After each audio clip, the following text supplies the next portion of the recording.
Subscribe ಆಗಿ ನಮ್ಮ ಚಾನಲ್ಗೆ. ಹೊಸ ವಿಡಿಯೋಸ್ಗಾಗಿ ಬೆಲ್ ಐಕನ್ ಅನ್ನು ಕ್ಲಿಕ್ ಮಾಡಿ.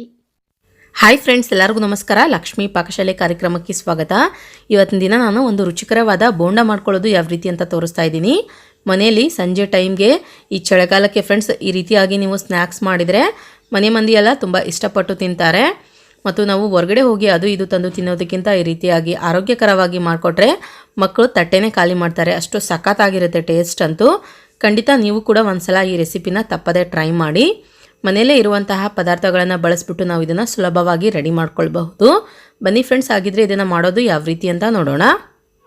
ಮೊದಲೇದಾಗಿ ಫ್ರೆಂಡ್ಸ್, ಇಲ್ಲಿ ನಾನು ಬೋಂಡ ಮಾಡೋದಕ್ಕಿಂತ ಮುಂಚೆ ಒಂದು 2 ರಿಂದ 3 ತಾಸುಗಳ ಮುಂಚೆನೇ 1 ಕಪ್ನಷ್ಟು ಉದ್ದಿನಬೇಳೆ, ಅರ್ಧ ಕಪ್ನಷ್ಟು ಅಕ್ಕಿನ ನೀರಲ್ಲಿ ಹಾಕ್ಬಿಟ್ಟು ಕ್ಲೀನಾಗಿ ವಾಶ್ ಮಾಡ್ಕೊಂಡ್ಬಿಟ್ಟು ನೆನೆಯಕ್ಕೆ ಹಾಕಿದ್ದೆ. ರೈಸ್ ಮತ್ತು ಉದ್ದಿನಬೇಳೆ ಇಲ್ಲಿ ತುಂಬ ಚೆನ್ನಾಗಿ ನೆನ್ಕೊಂಡಿದೆ. ರೈಸ್ ಮತ್ತು ಉದ್ದಿನಬೇಳೆ ನೆನೆಯೋದಕ್ಕೆ ಲೇಟ್ ಆಗಲ್ಲ, ತುಂಬ ಬೇಗನೆ ನೆನೆಯುತ್ತೆ. ಒಂದು 2 ಗಂಟೆಗಳ ಕಾಲ ನೆನೆಸಿದ್ರೂ ಕೂಡ ನಡೆಯುತ್ತೆ. ಅದಾದ ನಂತರ ನೋಡಿ, ಒಂದು ಮಿಕ್ಸಿ ಜಾರ್ ತೊಗೊಳ್ಳಿ. ಇದಕ್ಕೆ ಇವಾಗ ನೆನೆಸಿರುವಂತಹ ಉದ್ದಿನಬೇಳೆ ಹಾಕ್ಕೊಳ್ಳೋಣ.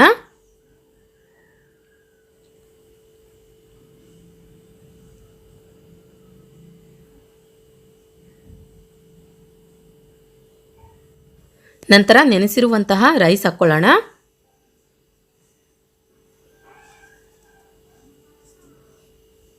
ಇವೆರಡನ್ನು ಫ್ರೆಂಡ್ಸ್ ಇವಾಗ ನೈಸಾಗಿ ಗ್ರೈಂಡ್ ಮಾಡ್ಕೊಳ್ಬೇಕು. ಗ್ರೈಂಡ್ ಮಾಡುವಾಗ ನೈಸ್ ಆಗಲಿಲ್ಲ ಅಂತಂದರೆ ಒಂದು ಸ್ವಲ್ಪ ನೀರು ಸೇರಿಸ್ಕೊಳ್ಬಹುದು ನೀವು. ನೋಡಿ, ಇವಾಗ ನಾನಿಲ್ಲಿ ಈ ರೀತಿಯಾಗಿ ಗ್ರೈಂಡ್ ಮಾಡಿಬಿಟ್ಟು ರೆಡಿ ಮಾಡಿ ಇಟ್ಕೊಂಡಿದ್ದೀನಿ. ಅದಾದ ನಂತರ ಒಂದು ಪಾತ್ರೆ ತಗೊಳ್ಳಿ. ಇದಕ್ಕೆ ನೀವಾಗ ಗ್ರೈಂಡ್ ಮಾಡಿದಂತಹ ಹಿಟ್ಟು ಹಾಕ್ಕೊಳ್ಳೋಣ.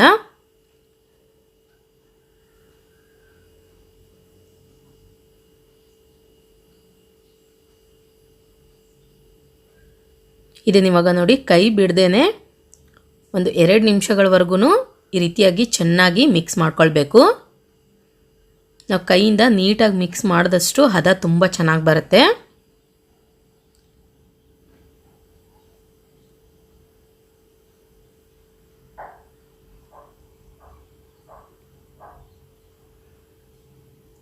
ನೋಡಿ, ಈ ರೀತಿಯಾಗಿ ನೀಟಾಗಿ ಮಿಕ್ಸ್ ಮಾಡ್ಕೊಳ್ಳಿ. ತುಂಬ ಚೆನ್ನಾಗಿರುತ್ತೆ ಫ್ರೆಂಡ್ಸ್. ಪ್ರತಿ ಸಲನೂ ಒಂದೇ ಥರ ಸ್ನ್ಯಾಕ್ಸ್ ಮಾಡೋದಕ್ಕಿಂತ ಈ ರೀತಿಯಾಗಿ ಡಿಫ್ರೆಂಟಾಗಿ ಟ್ರೈ ಮಾಡಿದರೆ ತುಂಬ ಟೇಸ್ಟ್ ಕೊಡುತ್ತೆ. ಮನೆ ಮಂದಿ ಎಲ್ಲ ನಿಜವಾಗ್ಲೂ ತುಂಬ ಇಷ್ಟಪಟ್ಟು ತಿಂತಾರೆ. ಓಕೆ ನೋಡಿ, ಇವಾಗ ಈ ರೀತಿಯಾಗಿ ಮಿಕ್ಸ್ ಮಾಡ್ಕೊಂಡ ನಂತರ ಫ್ರೆಂಡ್ಸ್ ಒಂದು ಸ್ವಲ್ಪ ಹಿಟ್ಟು ತೆಗೆದುಕೊಂಡ್ಬಿಟ್ಟು ಈ ರೀತಿಯಾಗಿ ನೀರಲ್ಲಿ ಹಾಕ್ಬಿಟ್ಟು ಚೆಕ್ ಮಾಡ್ಕೊಳ್ಳಿ.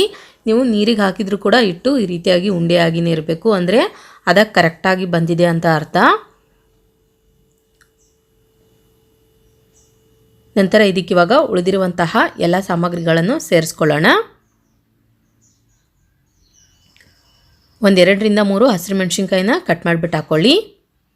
ನಂತರ ಒಂದು ಸ್ವಲ್ಪ ಶುಂಠಿನ ಜಜ್ಜಿಬಿಟ್ಟು ಹಾಕ್ಕೊಳ್ತಾ ಇದ್ದೀನಿ ಇಲ್ಲಿ ನಾನು. 2 ಚಮಚದಷ್ಟು ಹಸಿ ಕೊಬ್ಬರಿನ ಸಣ್ಣದಾಗಿ ಕಟ್ ಮಾಡಿಬಿಟ್ಟು ಹಾಕ್ಕೊಳ್ಳಿ. ನಂತರ ಒಂದು ಅರ್ಧ ಟೀ ಸ್ಪೂನಷ್ಟು ಕಾಳು ಮೆಣಸು ಹಾಕ್ಕೊಳ್ಳಿ. ಒಂದು ಸ್ವಲ್ಪ ಕರಿಬೇವಿನ ಸೊಪ್ಪನ್ನು ಕೈಯಿಂದ ಕಟ್ ಮಾಡಿಬಿಟ್ಟು ಹಾಕ್ಕೊಳ್ಳೋಣ. ಕೊನೆಯದಾಗಿ ರುಚಿಗೆ ತಕ್ಕಷ್ಟು ಉಪ್ಪು ಹಾಕ್ಕೊಳ್ಳಿ. ಇದನ್ನಿವಾಗ ಒಂದ್ಸಲ ಚೆನ್ನಾಗಿ ಮಿಕ್ಸ್ ಮಾಡ್ಕೊಳ್ಳೋಣ.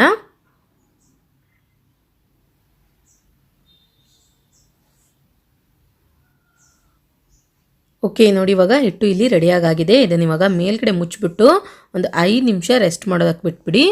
ಇದಿವಾಗ ರೆಸ್ಟ್ ಆಗ್ತಾ ಇರಲಿ ಫ್ರೆಂಡ್ಸ್. ಅಷ್ಟರಲ್ಲಿ ನಾವು ಇದಕ್ಕೆ ಇವಾಗ ಇಮಿಡಿಯೇಟಾಗಿ ಚಟ್ನಿ ರೆಡಿ ಮಾಡ್ಕೊಳ್ಳೋಣ. ಒಂದು ಮಿಕ್ಸಿ ಜಾರ್ ತೊಗೊಳ್ಳಿ. ಇದಕ್ಕೆ ನೀವಾಗ ಒಂದು 5 ರಿಂದ 6 ಹಸಿರು ಮೆಣಸಿನ್ಕಾಯಿ ಹಾಕ್ಕೊಳ್ಳೋಣ. ನಂತರ ಒಂದು ಮೀಡಿಯಮ್ ಸೈಜ್ ಈರುಳ್ಳಿನ ಕಟ್ ಮಾಡಿಬಿಟ್ಟು ಹಾಕ್ಕೊಳ್ಳಿ. ಒಂದು ಸ್ವಲ್ಪ ಹಸಿ ಶುಂಠಿನ ಮೇಲ್ಗಡೆ ಸಿಪ್ಪೆ ಸುಲಿದ್ಬಿಟ್ಟು ಹಾಕ್ಕೊಳ್ಳಿ. ಅರ್ಧ ಟೀ ಸ್ಪೂನಷ್ಟು ಹುಣಸೆ ಹಣ್ಣು, 2 ಚಮಚದಷ್ಟು ಹುರ್ಗಡ್ಲೆ ಹಾಕ್ಕೊಳ್ಳಿ. ನಂತರ ಒಂದು 2 ರಿಂದ 3 ಬೆಳ್ಳುಳ್ಳಿ ಹಾಕ್ಕೊಳ್ಳೋಣ, ಸಿಪ್ಪೆ ಸುಲಿದ್ಬಿಟ್ಟು. ನಂತರ ಒಂದು ಸ್ವಲ್ಪ ನೀರು ಹಾಕ್ಕೊಳ್ಳಿ. ಕೊನೆಯದಾಗಿ ರುಚಿಗೆ ತಕ್ಕಷ್ಟು ಉಪ್ಪು ಹಾಕ್ಕೊಳ್ಳೋಣ. ಅರ್ಧ ಟೀ ಸ್ಪೂನಷ್ಟು ಜೀರಿಗೆ, ಒಂದು ಸ್ವಲ್ಪ ಕರಿಬೇವಿನ ಸೊಪ್ಪು ಹಾಕ್ಕೊಳ್ಳೋಣ. ಇದನ್ನಿವಾಗ ನೈಸಾಗಿ ಗ್ರೈಂಡ್ ಮಾಡ್ಕೊಳ್ಳಿ. ಓಕೆ ನೋಡಿ, ಇವಾಗ ಬೋಂಡಕ್ಕೆ ಇಲ್ಲಿ ಚಟ್ನಿ ರೆಡಿಯಾಗಿದೆ. ಇದನ್ನಿವಾಗ ತೆಗೆದುಬಿಟ್ಟು ಒಂದು ಕಪ್ಗೆ ಹಾಕ್ಕೊಳ್ಳೋಣ. ಇದಕ್ಕೆ ಒಗ್ಗರಣೆಯನ್ನು ಹಾಕ್ಕೊಳ್ಳೋ ಅವಶ್ಯಕತೆ ಇಲ್ಲ ಫ್ರೆಂಡ್ಸ್. ಹಾಗೆ ಇದನ್ನು ಬೋಂಡ ಜೊತೆಲಿ ಸರ್ವ್ ಮಾಡ್ಕೊಳ್ಬಹುದು. ನಂತರ ಗ್ಯಾಸ್ ಆನ್ ಮಾಡ್ಕೊಂಡ್ಬಿಟ್ಟು ಒಂದು ಪಾತ್ರೆಯಲ್ಲಿ ಎಣ್ಣೆ ಕಾಯಕ್ಕಿಟ್ಟಿದ್ದೆ. ಎಣ್ಣೆ ಇವಾಗ ಚೆನ್ನಾಗಿ ಕಾದಿದೆ. ಕಾದಿರುವಂತಹ ಎಣ್ಣೆಗೆ ಇವಾಗ ರೆಡಿ ಮಾಡಿದಂತಹ ಹಿಟ್ಟಿನ ಬೋಂಡಗಳನ್ನು ಹಾಕ್ಕೊಂಡ್ಬಿಡಿ. ನೀವು ಬೋಂಡ ಹಾಕೋದಕ್ಕಿಂತ ಮುಂಚೆ ಕೈನ ಒಂದು ಸ್ವಲ್ಪ ತೇವ ಮಾಡ್ಕೊಳ್ಬೇಕು, ಅಂದರೆ ಹಿಟ್ಟು ನೀಟಾಗಿ ಎಣ್ಣೆಗೆ ಬೀಳುತ್ತೆ.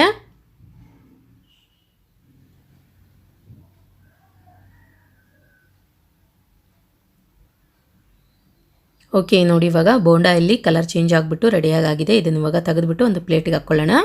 ಮನೇಲಿ ಟಿಶ್ಯೂ ಪೇಪರ್ ಇತ್ತು ಅಂತಂದರೆ ಟಿಶ್ಯೂ ಪೇಪರ್ ಮೇಲೆ ಹಾಕ್ಕೊಳ್ಳಿ. ಎಕ್ಸ್ಟ್ರಾ ಆಯಿಲ್ ಏನಿರುತ್ತೆ ಎಲ್ಲ ಹೀರ್ಕೊಳ್ಳುತ್ತೆ ಅದು. ನಾವು ಮಾಡುವಂತಹ ಬೋಂಡ ಫ್ರೆಂಡ್ಸ್ಲಿ ಜಾಸ್ತಿ ಎಣ್ಣೆ ಹೀರ್ಕೊಳ್ಳಲ್ಲ.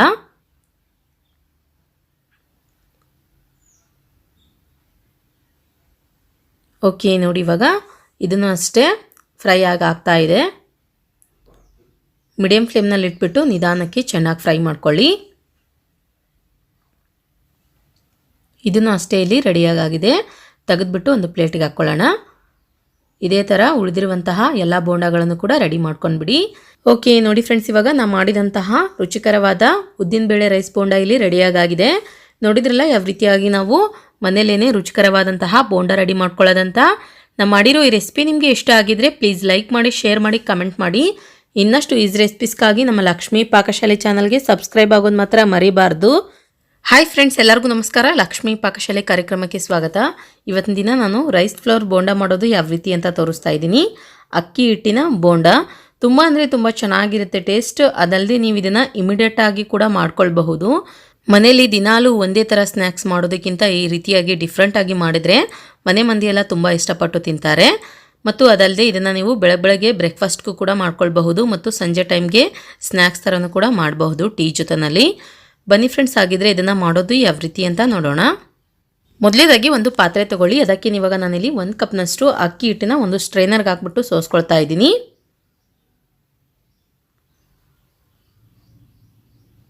ಒಂದು ಕಪ್ನಷ್ಟು ಅಕ್ಕಿ ಹಿಟ್ಟಿಗೆ ಒಂದು ಅರ್ಧ ಕಪ್ಪಷ್ಟು ಮೈದಾ ಹಿಟ್ಟು ಹಾಕ್ಕೊಳ್ಳಿ.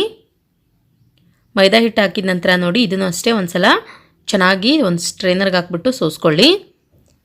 ನಂತರ ಒಂದು 2 ಚಮಚದಷ್ಟು ಬಾಂಬೆ ರವೆ ಹಾಕ್ಕೊಳ್ಳೋಣ. ಇದಕ್ಕೆ ಇವಾಗ ರುಚಿಗೆ ತಕ್ಕಷ್ಟು ಉಪ್ಪು ಹಾಕ್ಕೊಳ್ಳಿ. ಈ ಹಿಟ್ಟನ್ನು ಇವಾಗ ಒಂದ್ಸಲ ಚೆನ್ನಾಗಿ ಮಿಕ್ಸ್ ಮಾಡ್ಕೊಳ್ಬೇಕು. ನಂತರ 1 ಕಪ್ನಷ್ಟು ಮೊಸರು ಹಾಕ್ಕೊಳ್ಳೋಣ. ಮೊಸರು ಹಾಕಿದ ನಂತರ ನೋಡಿ, ಇದನ್ನ ಇವಾಗ ಒಂದ್ಸಲ ಚೆನ್ನಾಗಿ ಮಿಕ್ಸ್ ಮಾಡ್ಕೊಳ್ಳಿ. ಮೊಸರು ಜಾಸ್ತಿ ಹಾಕಿದರೂ ಕೂಡ ಚೆನ್ನಾಗಾಗುತ್ತೆ.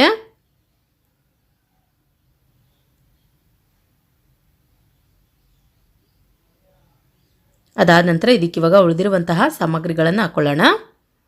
ಒಂದು 3 ರಿಂದ 4 ಹಸಿರು ಮೆಣಸಿನ್ಕಾಯಿನ ಹೆಚ್ಚಿಬಿಟ್ಟು ಹಾಕ್ಕೊಳ್ಳಿ. ಒಂದು ಮೀಡಿಯಮ್ ಸೈಜ್ ಈರುಳ್ಳಿನ ಕಟ್ ಮಾಡಿಬಿಟ್ಟು ಹಾಕ್ಕೊಳ್ಳೋಣ. ಅದಾದ ನಂತರ ಒಂದು ಸ್ವಲ್ಪ ಕೊತ್ತಂಬರಿ ಸೊಪ್ಪನ್ನು ಕ್ಲೀನಾಗಿ ವಾಶ್ ಮಾಡಿಬಿಟ್ಟು ಕಟ್ ಮಾಡ್ಕೊಂಡ್ಬಿಟ್ಟು ಹಾಕ್ಕೊಳ್ಳಿ. ನಂತರ ಒಂದು ಸ್ವಲ್ಪ ಕರಿಬೇವಿನ ಸೊಪ್ಪು ಹಾಕ್ಕೊಳ್ಳೋಣ. ಇದನ್ನ ಇವಾಗ ನೋಡಿ ಒಂದ್ಸಲ ಚೆನ್ನಾಗಿ ಮಿಕ್ಸ್ ಮಾಡ್ಕೊಳ್ಳಿ.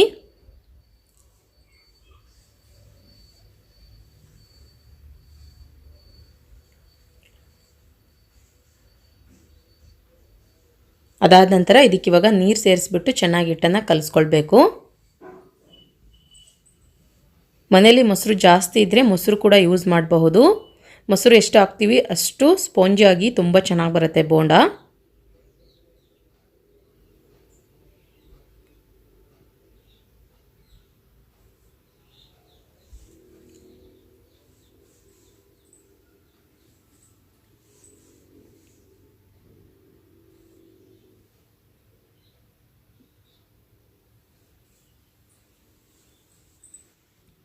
ಓಕೆ ನೋಡಿ, ಇವಾಗ ನಾನಿಲ್ಲಿ ಈ ರೀತಿಯಾಗಿ ಕಲಿಸ್ಬಿಟ್ಟು ರೆಡಿ ಮಾಡಿ ಇಟ್ಕೊಂಡಿದ್ದೀನಿ.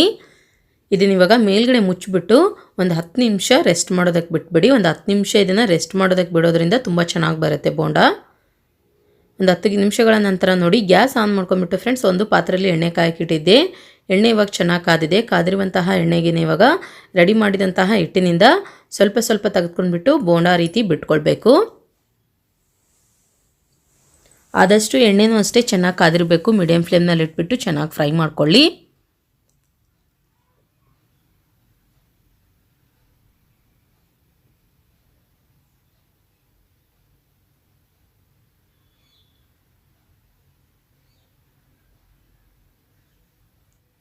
ನೋಡಿ, ಇವಾಗ ಬೋಂಡ ಇಲ್ಲಿ ಚೆನ್ನಾಗಿ ಫ್ರೈ ಆಗ್ತಾ ಇದೆ. ಇದು ಪೂರ್ತಿಯಾಗಿ ಕಲರ್ ಚೇಂಜ್ ಆಗಬೇಕು. ಇದ್ರ ಜೊತೆನಲ್ಲಿ ಫ್ರೆಂಡ್ಸ್ ನಿಮಗೆ ಬೇಕಂದರೆ ನೀವು ಪುದೀನ ಚಟ್ನಿ ಮಾಡ್ಕೊಳ್ಬಹುದು. ತುಂಬ ಸಖತ್ತಾಗಿರುತ್ತೆ ಕಾಂಬಿನೇಷನ್.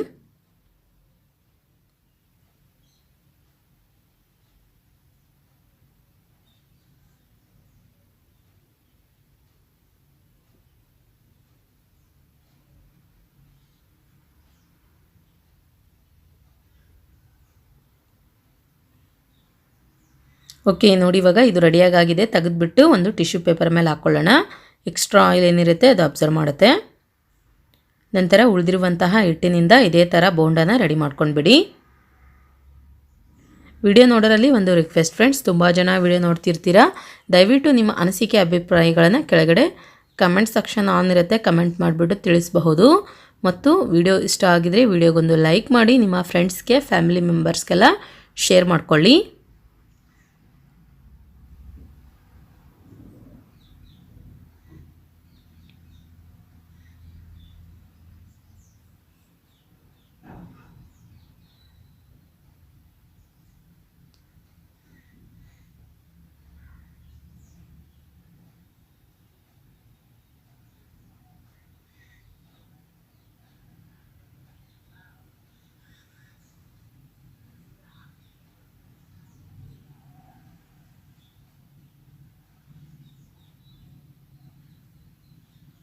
ಓಕೆ ನೋಡಿ, ಇವಾಗ ಇದನ್ನು ಅಷ್ಟೇ ರೆಡಿಯಾಗಿದೆ. ತೆಗೆದುಬಿಟ್ಟು ಒಂದು ಪ್ಲೇಟಿಗೆ ಹಾಕ್ಕೊಳ್ಳೋಣ.